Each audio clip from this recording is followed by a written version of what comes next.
அனைவருக்கும் வணக்கம். விசுவாவசு வருட ஆவணி மாத ராசி பலன்கள். இந்த ஆவணி மாதம் நம்முடைய ராசி மற்றும் நம்முடைய லக்னத்துக்கு எப்படி இருக்கு அப்படிங்கறத இப்ப நம்ம டீடெயிலா கிளியரா பார்க்கலாம். வீடியோ ஸ்டார்ட் பண்றதுக்கு முன்னாடி நீங்க நம்ம சேனலை சப்ஸ்கிரைப் பண்ணாம இருந்தீங்கன்னா மறக்காம சப்ஸ்கிரைப் பண்ணிக்கோங்க. அப்படியே பக்கத்துல இருக்க பெல் சிம்பிளை கிளிக் பண்ணிக்கோங்க. அப்பதான் நாங்க போற இது போல யூஸ்ஃபுல்லான வீடியோக்கள் உங்களுக்கு உடனுக்குடனே நோட்டிபிகேஷனாக கிடைக்கும்.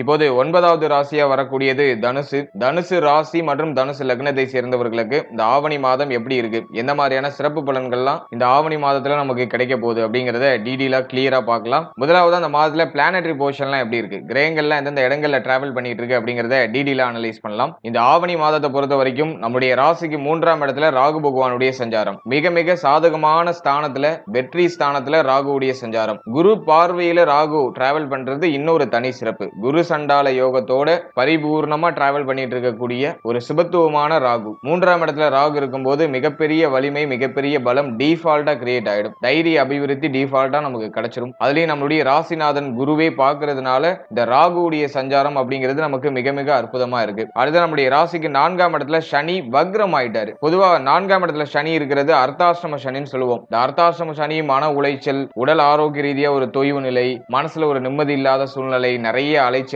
வண்டி வாகனத்தை அடிக்கடி மாற்றக்கூடிய அந்த சூழ்நிலை, தாயாரோட ஒத்து போகாத சூழ்நிலை, அல்லது தாயாருக்கு ஹெல்த் ரீதியா ஏதாச்சும் பிரச்சனை வருது, இப்படி ஏதாச்சும் ஏற்ற தாழ்வுகளை மாத்தி மாத்தி கொடுத்துக்கிட்டே இருக்கும். ஆனா இப்ப வக்ரமா இருக்கிறது நமக்கு பெரிய யோகம், ஒரு நல்ல அமைப்பு. அதுலயும் 2, 3க்குரிய ஒரு கிரகம் 4ஆம் இடத்துல அமர்றது ஒரு வகையில சிறப்பாக இருந்தாலும் இந்த வக்ரம் ஆகும்போது நிச்சயமா அது நமக்கு நெகட்டிவான இன்ஃபுளுன்ஸை மேஜரா கொடுக்காது. எல்லாத்தையும் ஓரளவுக்கு பாசிட்டிவா அப்படியே மாத்தி விட்டுரும். அதன் வகையில இந்த வக்ர சனி நமக்கு ஃபேவர் தான். அடுத்து நம்முடைய ராசிக்கு 7ஆம் இடம். நம்முடைய ராசிநாதன் குரு பகவான் அவர் போயிட்டு சமசப்தம ஸ்தானமான 7ஆம் இடத்துல டிராவல் பண்றாரு. 7ஆம் இடத்துல அமர்ந்து தன்னுடைய 7ஆம் பார்வையை நம்முடைய ராசிக்கே செலுத்துறாரு. சோ அது நமக்கு ஒரு பெரிய பாசிட்டிவான ஒரு அமைப்பு. ராசிநாதன் ராசியே சப்தம பார்வையால 12 வருஷத்துக்கு ஒரு முறை மட்டும்தான் பார்ப்பாரு. அதன் வகையில இந்த வருடம் ஃபுல்லா குரு பகவானுடைய பரிபூர்ண பார்வை நம்முடைய ராசி மேல இருக்கும். சோ அது நமக்கு பாசிட்டிவ் தான். இந்த மாதத்துல சுக்கிரன் குருவுடைய கன்ஜக்ஷன் மாதத்தோட பிகினிங்ல 7ஆம் இடத்துல இருக்கும். அது கஜலட்சுமி யோகம் நான் போன மாதத்துல சொல்லியிருந்தேன். இந்த மாதத்துல முதல் 4 நாட்கள் அந்த ஆக்டிவேஷன் இருக்கும். அடுத்தது நம்முடைய ராசிக்கு 8ஆம் இடத்துல புதனுடைய சஞ்சாரம். புதன்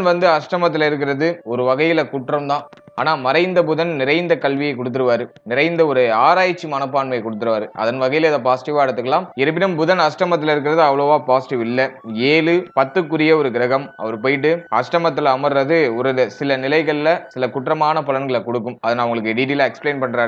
அடுத்தது நம்முடைய ராசிக்கு 9ஆம் இடத்துல சூரியன் கேதுவுடைய கன்ஜக்ஷன். இந்த சூரியன் கேதுவுடைய இணைவு சில நிலைகள்ல நமக்கு பாசிட்டிவா இருக்கும். ஆனா மேஜரா பார்த்தோம்னா சூரியனோட கேது இணையும் போது ஒரு மாதிரி பகை உணர்வை தான் மேக்சிமம் கொடுக்கும். அதை நான் உங்களுக்கு அடுத்தது எக்ஸ்பிளைன் பண்றேன். சில உறவுகள் இடையில ஒரு சில பகைமை உணர்வு கிரியேட் ஆகிறதுக்கு வாய்ப்பு இருக்கு, சில தொய்வு நிலைகள் ஏற்படுத்த வாய்ப்பு இருக்கு. அதே சமயத்துல இது நமக்கு நல்லது பண்ணிடும். நம்முடைய மனம் சார்ந்த விஷயங்களுக்கு இது நல்லது பண்ணிடும். அதை நான் உங்களுக்கு எக்ஸ்பிளைன் பண்றேன். அடுத்தது 10ஆம் இடத்துல செவ்வாய் திக்பல நிலையில டிராவல் பண்ணுவாரு. அதன் வகையில இதை நம்ம பாசிட்டிவா எடுத்துக்கலாம். மேஜரா ட்ரபிள கொடுத்துறாது. அடுத்த இந்த மாதத்துல இடப்பெயர்ச்சிகள், கிரகத்துடைய மாற்றங்கள்லாம் எப்படி இருக்கு அப்படின்னு நம்ம பார்க்கும்போது சுக்கிரன் இந்த மாதத்துல கரெக்டா 4ஆம் தேதி நம்முடைய ராசிக்கு 7ஆம் இடத்துல இருந்து 8ஆம் இடத்துக்கு டிரான்ஸ்ட் ஆகி புதனோட கன்ஜக்ஷன் ஆகிறாரு. சுக்கிரன் புதன் காம்பினேஷன் லட்சுமி நாராயண யோகம் அப்படிங்கிற ஒரு அற்புதமான யோகத்தை ஏற்படுத்தும். இது அஷ்டமத்துல இருக்கிறதுனால இது நமக்கு மேஜரா பாசிட்டிவான விஷயங்களை பெருசா கொடுக்கிறதுக்கு வாய்ப்புகள் குறைவு. லட்சுமி நாராயண யோகம் 159 14 இருக்கும்போது மிகப்பெரிய யோகத்தை கொடுக்கும், மிகப்பெரிய வளர்ச்சியை கொடுக்கும், திடீர் அதிர்ஷ்டத்தை கொடுக்கும். ஆனா அஷ்டமத்துல இருக்கிறதுனால ஒரு சில திடீர் மாற்றங்களை இந்த கிரக இணைவு ஏற்படுத்துறதுக்கு வாய்ப்பு இருக்கு. அதே சமயத்துல சுக்கிரன் நம்மளுடைய ராசி மற்றும் நம்முடைய லக்னத்துக்கு பார்த்தோம்னா 6ஆம் அதிபதி அப்படிங்கிற ரோலை பிளே பண்ணுவாரு. 6ஆம் அதிபதி அஷ்டமத்துக்கு போறது திடீர் விபரீத ராஜயோகத்தை ஏற்படுத்தும். அதன் வகையில இது நம்ம பாசிட்டிவா இருக்கலாம். பொதுவாகவே அஷ்டமத்துல சுக்கிரன் இருக்கிறது நல்லது. ஆனா புதனோட அந்த காம்பினேஷன் பண்ணும்போது ஒரு சில ஏற்றத்தாழ்வுகளை கொடுக்கும். அதை நம்ம அடுத்தது கிளியரா பார்க்கலாம். அதே மாதிரி இந்த மாதத்துல கரெக்டா 14ஆம் தேதி புதன் பெயர்ச்சி. புதன் பகவான் நம்முடைய ராசிக்கு 8ஆம் இடத்துல இருந்து 9ஆம் இடத்துக்கு டிரான்ஸ்ட் ஆகி சூரியன் கேதுவோட கன்ஜக்ஷன் ஆயிடும். பாகியத்துல இந்த கிரகத்துடைய இணைவு நமக்கு நல்ல பலன்களை டெஃபினட்டா கொடுத்துரும். அடுத்தது மாதத்தோட கடைசியில கரெக்டா 28ஆம் தேதி நம்மளுடைய ராசிக்கு 10ஆம் இடத்துல அமர்ந்திருக்கக்கூடிய அந்த செவ்வாய் பகவான் 10ஆம் இடத்துல இருந்து நம்மளுடைய ராசிக்கு 11ஆம் இடத்துக்கு டிரான்சிட் ஆயிடுவாரு. செவ்வாயுடைய சஞ்சாரம் மிக மிக சாதகமா இருக்கு. அதே மாதிரி 29ஆம் தேதி சுக்கிர பெயர்ச்சி. சுக்கிரன் நம்மளுடைய ராசிக்கு 8ஆம் இடத்துல இருந்து 9ஆம் இடத்துக்கு டிரான்சிட் ஆகி சூரியன் கேதுவோடு கன்ஜக்ஷன் ஆயிடும். அதனை தொடர்ந்து மீண்டும் புதன் பகவான் கரெக்டா 30ஆம் தேதி நம்மளுடைய ராசிக்கு 9ஆம் இடத்துல இருந்து 10ஆம் இடத்துக்கு டிரான்சிட் ஆகி ஆட்சி உச்ச மூல திரிகோண நிலையை அடையும். அதனை தொடர்ந்து மாதத்தோட கடைசி நாள் சூரிய பயிற்சி. சூரியன் கரெக்டா 31ஆம் தேதி நம்முடைய ராசிக்கு 9ஆம் இடத்துல இருந்து 10ஆம் இடத்துக்கு டிரான்சிட் ஆகி புதனோட வந்து கன்ஜெக்ஷன் ஆகும். எனவே கடைசி 3 நாள்ல மிக முக்கியமான பிளானட் தான் ஒரு சில டிரான்சிஷனை பண்ணுது. ஆனா அது இந்த மாதத்துல மேஜரா இம்பாக்டை ஏற்படுத்தாது. இந்த மாதத்தை பொறுத்த வரைக்கும் புதனுடைய சஞ்சாரம், சூரியனுடைய சஞ்சாரம் பிளஸ் வந்து சுக்கிரன் கேதுவுடைய கன்ஜெக்ஷன், சூரியன் கேதுவுடைய கன்ஜெக்ஷன், இந்த காம்பினேஷன் மட்டும் தான் நம்ம டீடெயிலா பார்க்கணும். இதுதான் இந்த ஆவணி மாதத்துக்கான பிளானட்டரி பொசிஷன். இப்போ இந்த ஆவணி மாத ராசி பலன்களை நம்ம டீடெயிலா கிளியரா பார்க்கலாம். முதலாவதா நம்முடைய ராசிநாதன் குரு பகவான் சப்தமஸ்தானமான 7ஆம் இடத்துல டிராவல் பண்றாரு. இந்த மாதத்தை பொறுத்த வரைக்கும் சிந்தனை தெளிவு கிளியரா இருக்கும். மைண்ட்ல இருக்கிற குழப்பங்கள்லாம் ஆல்மோஸ்ட் குறையும். மைண்ட் ஓரளவுக்கு பீஸ்ஃபுல்லா நகர்த்துறதுக்கு முயற்சி பண்ணுவோம். புதுசா முடிவெடுக்கிறது, புதிய மாற்றங்கள் பண்றது, அதுக்கெல்லாம் இந்த மாதம் பாசிட்டிவா இருக்கும். புதுசா ஒரு விஷயத்தை ட்ரை பண்ணி அதுல வெற்றி அடைகிறதுக்கு இந்த மாதம் சூப்பர் பாசிட்டிவா இருக்கு. முயற்சி ஸ்தானம் ஆக்டிவ்ல இருக்கு. அதனால இப்போ உங்களால சும்மா இருக்க முடியாது. ஃப்ரீயா ஏதாச்சும் ஒரு விஷயம் பண்ணணும் அப்படின்னு சொல்லிட்டு மனமானது துடிச்சுக்கிட்டே இருக்கும். ஏதாச்சும் ஒரு விஷயம் நம்ம பெருசா சாதிக்கணும் அப்படிங்கிற அந்த ஒரு உத்வேகத்தை இந்த கிரக அமைப்பு கொடுத்துரும். அதே மாதிரி 3ஆம் இடத்துல இருக்கிற ராகு நீங்க எடுக்கிற முயற்சிகள்ல வெற்றியை கொடுத்துரும். நீங்க எந்த ஃபீல்டுல இருந்தாலும் சரி, இந்த மாதத்துல நீங்க ஒரு விஷயம் ட்ரை பண்ணீங்கன்னா அது சக்சஸ் நோக்கி பயணிக்கும். சோ அதுக்கு வந்து இது பாசிட்டிவ் சைனை காமிக்குது. அடுத்து குரு 7ஆம் இடத்துல அமர்ந்து நம்முடைய ஜென்மஸ்தானத்தை பார்க்கிறாரு. இப்போ சனி வக்ரமாயி நம்முடைய ராசிக்கு 4ஆம் இடத்துல அமர்ந்து நம்முடைய ஜென்மஸ்தானத்தை சனி பகவானும் பார்க்கிறாரு. வக்ர சனியுடைய பார்வை பெருசா ட்ரபிள கொடுக்கிறது இல்ல. இப்போ குரு பார்வை பலமா இருக்கிறதுனால சிந்தனை தெளிவு ஏற்படும். நீண்ட நாளா இருந்த குழப்பம் குளறுபடிலாம் நம்மளை விட்டு விலகும். நல்ல ஒரு அண்டர்ஸ்டாண்டிங், ஒரு புரிதல், ஒரு தெளிவுக்கு வருவோம். எனவே முக்கியமான பிளான் ஏதாச்சும் பண்ணணும்னா அதை இந்த மாதத்துல பண்ணலாம். முக்கியமான முடிவு ஏதாச்சும் எடுக்கணும்னா அதை இந்த மாதத்துல எடுக்கலாம். ஃபர்ஸ்ட் ஹாஃப் ரொம்ப நல்லா இருக்கு. சூப்பர் பாசிட்டிவா இருக்கு. எனவே நீங்க எந்த ஃபீல்டுல இருந்தாலும் சரி, போத் இது வந்து ஆண் பெண் 2 பேருக்குமே நீங்க என்ன முயற்சி பண்ணாலும் அது வெற்றியில போய் முடியும். பாசிட்டிவான ரிசல்ட் நீங்க எதிர்பார்க்கலாம் இந்த மாதத்துல. அடுத்தது நம்ம பாக்குறது 4ஆம் இடத்துல சனி வக்ரம். 4ஆம் இடத்துல சனி வக்ரம் ஆகிறது. இவ்வளவு நாள் இருந்த மன உளைச்சல் எல்லாம் குறையும். மன ரீதியா இருந்து வந்து அந்த தாக்கங்கள், வருத்தங்கள் இதெல்லாம் குறைய ஆரம்பிக்கும். எதுக்கு கவலைப்படுறோனே தெரியாம கடந்த காலகட்டங்களில் நம்ம கவலைப்பட்டிருப்போம். இந்த மாதத்துல அந்த மனமானது கொஞ்சம் அமைதியாகும். நமக்கு அந்த ஒரு ரிலாக்ஸேஷன் பண்றதுக்கு டைம் கிடைக்கும். மைண்டை ரீசெட் பண்றதுக்கு டைம் கிடைக்கும். ஸோ அதுக்கு இந்த மாதத்தை நான் பாசிட்டிவா பாக்குறேன். உடல் ஆரோக்கியத்துல ஏதாச்சும் பிரச்சனை இருக்குன்னா அந்த பிரச்சனைகள்லாம் குறையும். ஹெல்த் ரீதியா மேஜரான ட்ரபிள் எதுவும் இல்லை. ஸோ அதுவும் நான் பாசிட்டிவா பாக்குறேன். இந்த சோர்வு தன்மை, சோம்பேறித்தனம் அதெல்லாம் இப்ப குறையும். இப்ப சுறுசுறுப்பா ஒரு விஷயத்தை செய்யறதுக்கு உடலும் மனமும் இப்ப உங்களுக்கு ஒத்துழைப்பு கொடுக்கும். அடுத்து தாயாரோட இருந்து வந்த கருத்து போராட்டம், தாயார் சார்ந்தவர்கள் இருந்து வந்த வருத்தம், கவலை, குழப்பம் இதெல்லாம் சரியாகும். தாயாருக்கு உடல் ஆரோக்கிய ரீதியா ஏதாச்சும் பிரச்சனை இருக்குன்னா அதுவும் இப்ப நிவர்த்தி ஆகும். அதுவும் நான் பாசிட்டிவா பாக்குறேன். அடுத்து கல்வி சார்ந்த விஷயங்கள் இருந்த தொய்வு நிலை, மாணவ மாணவிகளுக்கு படிப்புல இருந்த தடுமாற்றங்கள், படிப்புல இருந்த அந்த பிரஷரான அமைப்பு அதெல்லாம் இப்ப குறையும். படிப்பு சார்ந்த வகையில இருக்கக்கூடிய அந்த குழப்பமான மனநிலை அதுவும் இப்ப நீங்கும். இப்ப தெளிவு கிடைச்சிடும். பாசிட்டிவா ஒரு பயணத்தை தொடர்றதுக்கு இந்த மாதம் வந்து உங்களுக்கு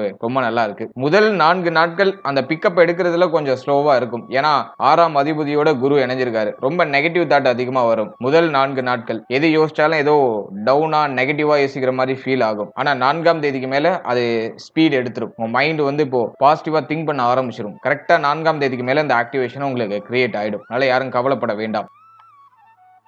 அடுத்து திருமண முயற்சி, திருமண வாழ்க்கை இது நம்ம அனலைஸ் பண்ணும்போது 7ஆம் இடத்துல குரு ரொம்ப சுபத்துவ நிலையில இருக்காரு. அதனால வந்து இந்த மாதத்தை பொறுத்த வரைக்கும் திருமண முயற்சிகளை தாராளமா பண்ணலாம். திருமண முயற்சிகளை நல்ல செய்தி தாராளமா கிடைக்கும். ரொம்ப நாளா நீங்க ட்ரை பண்றீங்க, ஒரு நல்ல செய்தி கிடைக்கலன்னா இந்த மாதத்துல ட்ரை பண்ணுங்க, சுப செய்தி நிச்சயமா கிடைக்கும். சோ இதுக்கு நான் ஒரு பாசிட்டிவா இந்த காலகட்டத்தை பாக்குறேன். புதன் அஷ்டமத்துல 7ஆம் அதிபதி அஷ்டமத்துல இருந்தாலும் அது பிரச்சனை இல்ல. பாதுகாதிபதி மறைகிறாரு. அதனால அது உங்களுக்கு மேஜரா பிரச்சனையை கொடுத்துறாது. தனுசு ராசி, தனுசு லக்னத்தை பொறுத்த வரைக்கும் புதன் எங்க இருந்தாலும் ரோலை நல்ல வழியா பிளே பண்ணுவாரு. எங்க இருந்தாலும் ஸ்கோர் பண்ணிடுவாரு. அதனால அஷ்டமத்துல புதன் இருக்கிறதுனால பெரிய அளவுல தடை தாமதங்கள் இருக்காது. அலின் சுக்கிரன் 4ஆம் தேதிக்கு மேல போய் புதனோட இணைஞ்சிருவாரு. விபரீத ராஜயோகத்தை ஏற்படுத்திடும். அதன் வகையில திருமண முயற்சிகளை பண்ணலாம். சுப செய்திகள் தாராளமா கிடைக்கும். அடுத்தது திருமண வாழ்க்கையை பொறுத்த வரைக்கும் போன மாதத்தோட ஒப்பிடும்போது இந்த மாதம் எவ்வளவோ சூப்பரா இருக்கு. காரணம் என்னன்னா 6ஆம் அதிபதி 7ஆம் இடத்தை விட்டு விலகுறாரு. அதான் அஷ்டமத்துக்கு போயிடுறாரு. அதன் வகையில கடந்த காலகட்டங்களில் ஏற்பட்ட இந்த வருத்தம், குளறுபடி, குழப்பம், வாழ்க்கை துணையோட ஏற்பட்ட அந்த கருத்து போராட்டம், வாழ்க்கை துணையால ஏற்பட்ட அந்த மன உளைச்சல்,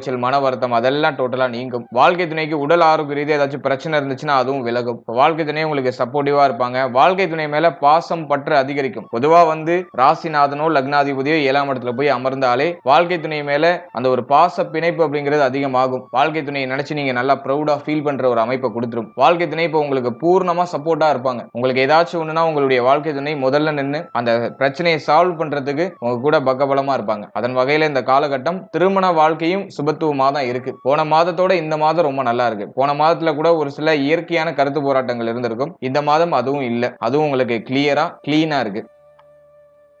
அடுத்தது அஷ்டமத்துல புதன் சுக்கிரனுடைய காம்பினேஷன் இந்த மாதத்துல கிரியேட் ஆகும். இது வந்து பொருளாதாரம் சார்ந்த விஷயங்கள ஒரு மாதிரி திடீர் ஏற்றத்தாழ்வுகளை ஏற்படுத்தும். திடீர் பொருளாதார வரவு சிறப்பான முறையில இருக்கும். திடீர் அதிர்ஷ்டம், எப்பயோ இன்வெஸ்ட் பண்ணி வச்சிருந்தது, எப்பயோ எல்ஐசி போட்டு வச்சிருந்தது, அதெல்லாம் இப்ப கிளைம் ஆகும். உங்களுக்கு அதெல்லாம் ஃபேவரா வரும். ஆனா வரக்கூடிய பணம் எங்க போகுதுன்னே தெரியாது. திடீர் செலவு, திடீர் மாற்றம், திடீர் குழப்பம் இதை ஏற்படுத்துறதுக்கு வாய்ப்பு இருக்கு. சுக்கிரன் கேது காம்பினேஷன் திடீர்னு வளர்ச்சியை கொடுத்து அதை திடீர்னு புடுங்கிக்கும். சோ அதுதான் வந்து இந்த காம்பினேஷன் கிரியேட் பண்ணும். அதனால இந்த மாதத்தை பொறுத்த வரைக்கும் பொருளாதாரம் சார்ந்த விஷயங்கள்ல கொஞ்சம் கவனமா இருக்கணும். இதுலயும் அவசர மாற்றங்களை பண்ணாம இருக்கிறது ரொம்ப நல்லது. குறிப்பா பொருளாதாரம் சார்ந்த விஷயங்கள்ல யாருக்கும் இந்த மாதத்துல கடன் உதவி பண்ணி மாட்டிக்க கூடாது. சோ அதுல ரொம்ப கேர்ஃபுல்லா இருங்க.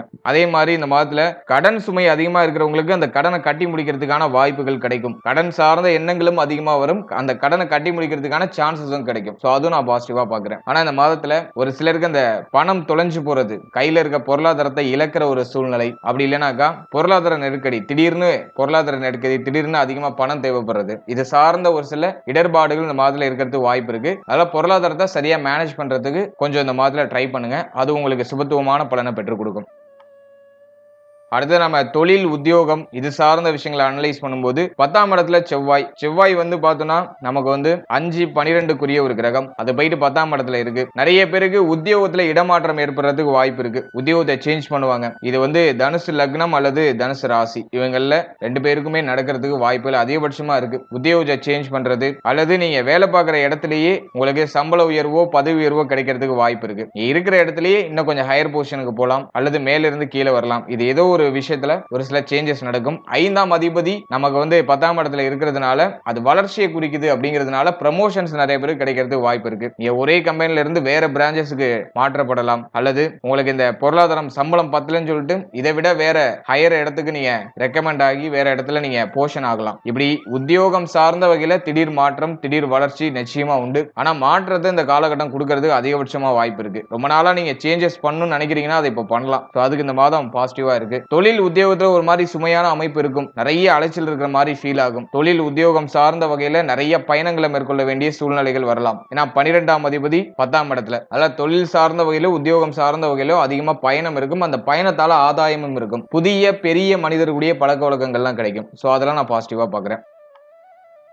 அடுத்த பிசினஸ் நம்ம பார்க்கும்போது இன்வெஸ்ட்மெண்ட்டுக்கு இந்த மாதம் வந்து பாசிட்டிவா இருக்கா? இந்த மாதத்துல நிறைய பேர் இன்வெஸ்ட்மெண்ட் பண்றதுக்கு தூண்டும். ஏன்னா 12ஆம் அதிபதி ஜீவனத்துல தொழில இன்வெஸ்ட் பண்றதுக்கு ரொம்ப மும்முரமா இருப்பாங்க. இந்த மாதத்துல இன்வெஸ்ட்மெண்ட் பண்ணலாமா அப்படின்னா தாராளமா பண்ணலாம். அதுல வந்து நம்ம வந்து கொஞ்சம் லிமிட்டா டிராவல் பண்ணணும். கடன் வாங்கி ஹை லெவல்ல இன்வெஸ்ட்மெண்ட் பண்ணிடக்கூடாது. ஸ்மால் லெவல்ல இன்வெஸ்ட் பண்ணி உங்களுடைய ஸ்டார்ட் அப்ப ஸ்டார்ட் பண்ணலாம். ஸ்மால் லெவல்ல இன்வெஸ்ட் பண்ணி கொஞ்சம் சேஞ்சஸ் பண்ணலாம். சோ அதுக்கு பாசிட்டிவா இருக்கு. ஹை லெவல்ல இன்வெஸ்ட்மெண்ட் பண்றதுக்கு பாசிட்டிவா இல்ல. இது சப்ஜெக்ட் உங்களுடைய ஜனனகால ஜாதகத்துல யோக தசை நடக்குதுன்னா நீங்க கண்ணை மூடிட்டு இன்வெஸ்ட் பண்ணலாம்.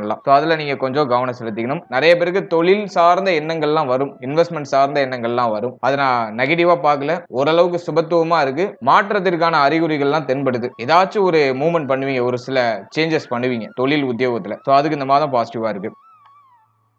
அடுத்தது பாகியத்துல சூரியன் கேது உடைய கன்ஜக்ஷன். இதுல சூரியன் ஆட்சி. சோ சூரியன் கேது காம்பினேஷன் வரும்போது ஆன்மீகம் சார்ந்த எண்ணங்கள் அதிகமா வந்துடும். ஆன்மீக யாத்திரை அதிகமா பண்றதுக்கு வாய்ப்பு இருக்கு. ஆன்மீக பயணங்களை மேற்கொள்றதுக்கு வாய்ப்பு இருக்கு. தர்ம சிந்தனை அதிகரிக்கும். தனுசு ராசியை சேர்ந்தவங்களுக்கு பொதுவாகவே வந்து பாத்தீங்கன்னா தர்ம சிந்தனை அதிகம். இந்த மாதத்துல அது அதீதமா எழுச்சி பெற்று நிற்கும். கோவில் குளங்களுக்கு அதிகமா போறது, கோவிலுக்கு நிறைய தான தர்மம் செய்யறது, அதே போல ஆன்மீக நாட்டம் அதிகரிக்கிறது. இந்த யோகா தியானம் இது சார்ந்த விஷயங்களை அதிகமா ஈடுபடுறது, பற்றில்லாத ஒரு மனநிலை கிரியேட் ஆகிறது. எதுலையும் பற்று இல்ல, பொருளாதாரம் வேணாம், ஃபேமிலி வேணாம் அப்படின்னு சொல்லிட்டு ஒரு பற்றில்லாத ஒரு பிடிப்பு இல்லாத மனநிலை கிரியேட் ஆகும். சூரியன் வந்து ஆளுமை கிரகம். ஆளுமை கிரகத்தோட கேது இணையும் போது இது இந்த தலைமை பொறுப்புல இருக்கிறவங்களுக்கு எல்லாம் ஒரு சில தடுமாற்றத்தை கொடுக்கறதுக்கு வாய்ப்பு இருக்கு. அதனால தலைமை பொறுப்புல இருக்கிறவங்க எல்லாம் கொஞ்சம் கவனமா இருக்கணும். உயர் அதிகாரிகளா இருக்கிறீங்கன்னாக்கா கொஞ்சம் கவனமா இருக்கணும். அதே மாதிரி இந்த மாதத்துல தான தர்மங்கள் அதிகமா செய்யறது உங்களுக்கு உத்தமமான பலன்களை பெற்றுக் கொடுக்கும். மேக்சிமம் நிறைய பேர் தான தர்மங்கள் செய்வீங்க. அட்லீஸ்ட் இந்த மாதத்துல ஒரு சின்ன பயணமாச்சு இருக்கும் ஆன்மீகம் சார்ந்த வகையில. அது இந்த மாதத்தையும் கனெக்ட் பண்ணுது, அடுத்த மாதத்தையும் கனெக்ட் பண்ணுது. ஏன்னா அடுத்த மாதத்துல சுக்கிரன் கேது காம்பினேஷன் வருது.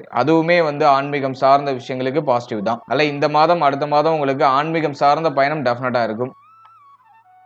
அடுத்தது நம்ம முக்கியமா பாக்குறது 9ஆம் இடத்துல சூரியன் கேது கன்ஜெக்ஷன் ஆகும்போது தந்தையாரோட உறவு நிலை சரியா இருக்காது. தந்தையார் சார்ந்த வகையில வருத்தம், கவலை அல்லது தந்தையாரோட அதீதமான கருத்து மோதல் அல்லது தந்தையாருக்கு ஹெல்த் ரீதியா ஏதாச்சும் ட்ரபிள் வருது. இப்படி தந்தை சார்ந்த விஷயங்கள ஒரு சில ஏற்றத்தாழ்வுகளை கொடுக்க வாய்ப்பு அதிகம். அல்லது தந்தை சம்பந்தப்பட்ட விஷயங்கள்ல ரொம்ப கேர்ஃபுல்லா கவனமா இருந்துக்கணும். அடுத்த இந்த மாதத்துல உங்களுடைய பெயர் புகழ் அதிகரிக்கணும் அப்படிங்கிற ஆசை பற்று அதிகரிக்கிறதுக்கு வாய்ப்பு இருக்கு. எதையும் ஓவரா யோசிச்சு இந்த பெயர் புகழுக்காக அதிகமா ஆசைப்படுற அந்த மனநிலையெல்லாம் கொஞ்சம் குறைச்சிக்கிறது ரொம்ப நல்லது. ஏன்னா கேது எந்த இடத்துல இருக்காரோ அது சார்ந்த விஷயங்களுக்கு நம்ம ஆசைப்படாம இருந்தாலே தானாவே நமக்கு எல்லாம் கிடைச்சிடும். ஜஸ்ட் நம்ம மனசுல அந்த ஆசை வந்துட்டுனா, நமக்கு பெயர் புகழ் அதிகரிக்கணுங்கிற எண்ணம் வந்துட்டுனா அது நம்மள அங்க டவுன் பண்றதுக்கு வாய்ப்பு இருக்கு. சோ அதுல நம்ம கொஞ்சம் கவனமா இருக்கணும். அடுத்து உடல் ஆரோக்கியத்தை பொறுத்த வரைக்கும் இந்த மாதத்துல மேஜரா ட்ரபிள் இல்ல. ஆனா அஷ்டமத்துல சுக்கிரன் கேது காம்பினேஷன் வரதுனால இந்த பிறப்பு உறுப்பு, கழிவு நீக்க உறுப்புகள், அதே மாதிரி வயிறு சம்பந்தப்பட்ட விஷயம், உடைய கணுக்கால் சம்பந்தப்பட்ட விஷயம், இதுல எல்லாம் கொஞ்சம் கவனமா இருக்கணும். இதுல எல்லாம் ஏதாச்சும் பெயின் வரதுக்கு வாய்ப்பு இருக்கு அல்லது ஏதாச்சும் அடிபடுறதுக்கு வாய்ப்பு இருக்கு. சோ இதுல நம்ம கொஞ்சம் கவனமா டிராவல் பண்றது ரொம்ப நல்லது. மற்றபடி மேஜரா ட்ரபிள் இல்ல. அடுத்தது குடும்ப வாழ்க்கையை நம்ம அனலைஸ் பண்ணும்போது 2ஆம் அதிபதி 4ஆம் இடத்துல வக்ரம். குடும்பத்துடைய தேவை அதிகரிக்கும், ஃபேமிலியில கமிட்மெண்ட் அதிகமா இருக்கும், குடும்பத்துல ஒரு மாதிரி பிரஷரான அமைப்பு இருக்கும். பேச்சுவார்த்தைகள்ல ரொம்ப நிதானமா இருக்கணும். வார்த்தையை விட தெரியாம விட்டு மாட்டிக்கிறதுக்கு வாய்ப்பு இருக்கு. ஏன்னா 2ஆம் அதிபதி வக்ரம் ஆயிட்டாலே பேச தெரியாம பேசி மாட்டிக்கிறது, பிடிவாத குணம் அதிகரிக்கிறது, கண் சம்பந்தமான விஷயங்கள கவனமா இருக்கணும். இந்த மாதிரி சூரியன் ஆட்சி ஆகுறதுனால உஷ்ண ஆதிக்கம் உடல்ல அதிகரிக்கிறதுக்கு வாய்ப்பு இருக்கு. சோ அதுல நம்ம கொஞ்சம் கவனமா இருக்கணும். எனவே குடும்பத்துல கொஞ்சம் பராமரிப்பு அப்படிங்கிறது டெஃபினட்டா தேவை. ஓவராலா இந்த ஆவணி மாதத்தை பொறுத்த வரைக்கும் ஆன்மீக எண்ணம், ஆன்மீக நாட்டம் அதிகரிக்கிறதுக்கு வாய்ப்பு அதிகம். மைண்ட் அப்படியே கொஞ்சம் பீஸ்ஃபுல்ல நோக்கி பயணிக்கும். கொஞ்சம் மைண்ட் நமக்கு பீஸ்ஃபுல்லா இருந்தா போதும், எதுவுமே தேவையில்ல, மன அமைதி இருந்தா போதும் அப்படிங்கிற அந்த மன அமைதியை தேடி பயணிக்கும். சோ அப்படிப்பட்ட ஒரு மாதம் இது. மேஜரா எதுலயும் ட்ரபிள் இல்ல. ஹெல்த் லைட்டா நீங்க கவனம் வச்சுக்கணும். நீங்க தொழில் உத்தியோகத்துல சேஞ்ச் பண்றீங்க, அதே மாதிரி இன்வெஸ்ட்மெண்ட் பண்றீங்கன்னா கொஞ்சம் கவனமா இருக்கணும். மற்றபடி மேஜரா எதுலயும் ட்ரபிள் இல்ல. எல்லாமே உங்களுக்கு சுபத்துவமா தான் இருக்கு. தந்தை சார்ந்த உறவுகள்ல கொஞ்சம் கவனமா இருங்க. தந்தை சார்ந்த விஷயங்கள கவனமா இருங்க. மற்றபடி எதுவுமே உங்களுக்கு மைனஸா இல்ல. வாழ்த்துக்கள். இப்போ நீங்க இது வரைக்கும் பார்த்தது ஒரு பொதுவான கோச்சார பலன். மாத கிரகங்களுடைய சஞ்சாரத்தின் அடிப்படையில இந்த பொது பலன் அப்படிங்கிறது கணிக்கப்பட்டிருக்கு. இது உங்களுடைய ஜனனகால ஜாதகத்தில் இருக்கக்கூடிய கிரக அமைப்புகள், உங்க ஜனனகால ஜாதகத்தில் இருக்கக்கூடிய யோக அமைப்புகள், மேலும் உங்களுக்கு நடக்கக்கூடிய தசா புக்தி, இதன் அடிப்படையில இந்த பலன்கள் நிறைய பேருக்கு ஒரு சில ஏற்றத்தாழ்வுகளையும் மாற்றங்களையும் சந்திக்கிறதுக்கு வாய்ப்புகள் அதிகபட்சமா உண்டு. முக்கியமா உங்களுக்கு ஒரு யோக தசை நடக்குதுன்னா கோச்சார ரீதியா நடக்கக்கூடிய நெகட்டிவான இன்ஃபுளுன்ஸ்ல நீங்க மேக்சிமம் ப்ரொடெக்டடா போயிடுவீங்க. பிரச்சனைகள் எதுவும் சந்திக்காம நியூட்ரலா நகர்ந்துருவீங்க. அதுவே அவயோக தசை நடக்குதுன்னா இந்த கோச்சார ரீதியா இருக்கக்கூடிய அந்த நெகட்டிவான இன்ஃப்ளூயன்ஸ் கொஞ்சம் அதிகமா இருக்கிறதுக்கு வாய்ப்பு உண்டு. யோகமான தசை நடக்கிறவங்களுக்கு இந்த பாதிப்புகள் மேக்ஸிமம் இருக்காது, பிரச்சனைகள் அதிகபட்சமா இருக்காது. சின்ன சின்ன நெருக்கடிகள் வரும், அது உடனே சரியாயிடும். ஆனா அவயோக தசை நடக்கிறவங்க ரொம்ப கேர்ஃபுல்லா இருக்கணும். எனவே சப்ஜெக்டும் உங்களுடைய ஜனனகால ஜாதகத்துல என்ன தசை நடக்குது, உங்களுக்கு பிளானட்டரி பொசிஷன்லாம் உங்களுடைய ஜாதகத்துல எப்படி இருக்கு, அதை பொறுத்து உங்களுடைய இந்த கோச்சார பலன்களை நீங்க சூப்பர் கம்போஸ் பண்ணி பார்க்கணும். ஜஸ்ட் நீங்க உங்களுடைய ஜனனகால ஜாதகத்துல என்ன தசா புக்தி நடக்குது அப்படிங்கறது உங்களுடைய குடும்ப ஜோதிடத்தை ஒரு வாட்டி கொடுத்து அனலைஸ் பண்ணி அது நல்லதா கெட்டதாங்கிறத மட்டும் அனலைஸ் பண்ணி வச்சுக்கோங்க. அதோட இந்த கோச்சாரத்தை நீங்க சூப்பர் கம்போஸ் பண்ணும்போது உங்களுக்கு இன்னும் தெளிவான ஒரு கிளாரிட்டி கிடைக்கும். மேலும் நம்மளுடைய சேனல்ல இதுக்கு முன்னாடி சனி வக்ர பயிற்சிக்கான சிறப்பு பலன்கள் ரொம்ப டீடைலா ரிலீஸ் பண்ணிருக்கோம். இந்த வீடியோக்கான லிங்க் டிஸ்கிரிப்ஷன்ல இருக்கு. டைம் இருக்கும்போது அதையும் செக் பண்ணி பாருங்க. அது மூலமாவும் உங்களுக்கு ஒரு தெளிவு கிடைக்கும். மேலும் நம்மளுடைய சேனல்ல ஒரு ராசி, ஒரு லக்னம், ஒரு நட்சத்திரம், இது எல்லாத்துக்கும் பொது சிறப்பு பலன்கள் அப்படிங்கறத நம்ம ரிலீஸ் பண்ணிருக்கோம். வாழ்க்கை பலன் அப்படிங்கிற செக்மெண்ட்டை ரிலீஸ் பண்ணிருக்கோம். சோ அந்த பலன்களை நீங்க இன்னும் பார்க்கலனா அந்த பலன்களையும் ஒரு வாட்டி ட்ரை பண்ணி பாருங்க. அதுக்கான லிங்க் டிஸ்கிரிப்ஷன்ல இருக்கு. அந்த பதிவுல நீங்க பார்க்கும்போது உங்களை பற்றிய, உங்கள் வாழ்க்கை பற்றிய ஒரு தெளிவு, ஒரு புரிதல் உங்களுக்கு டெஃபினட்டா கிடைக்கும். சோ அதை நீங்க பார்க்கலனா அதை ஒரு வாட்டி ட்ரை பண்ணி பாருங்க. டைம் இருக்கும்போது பாருங்க. டிஸ்கிரிப்ஷன்ல லிங்க் இருக்கு. And finally very limited time. So be cool, stay happy, stay healthy and enjoy. வாழ்த்துக்கள்.